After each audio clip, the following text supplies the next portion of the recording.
আসসালামু আলাইকুম ভিউয়ার্স, এই বাইক জার্নির পক্ষ থেকে আমি অনন্ত নাম আপনাদের সকলকে জানাচ্ছি আন্তরিক শুভেচ্ছা।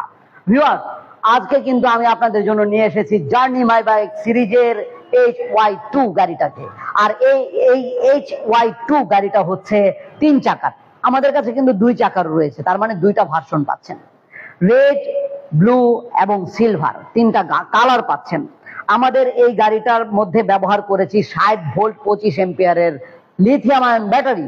একবার ফুল চার্জ করলে যেতে পারবেন প্রায় 50 থেকে 60 কিলোমিটার, মাইলেজ পাবেন প্রায় 50 কিলোমিটার থেকে 60 কিলোমিটারের মধ্যেই। এছাড়া ভিউয়ার্স, 3টি চাকায় ব্যবহার করা হয়েছে 10 ইঞ্চি সাইজের টিউবলেস টায়ার, সামনের চাকায় হাইড্রোলিক ডিস্ক ব্রেক, পিছনের চাকায় ড্রাম ব্রেক। ভিউয়ার্স, আমাদের এই গাড়িটার দাম হচ্ছে 1,35,000 টাকা। তাই এখনই যদি কিনতে চান এই নাম্বারে কল করেন, এবং এই নাম্বারে কল করে বলতে হবে গাড়ির নাম HY2, journey my bike HY2। আসসালামু আলাইকুম।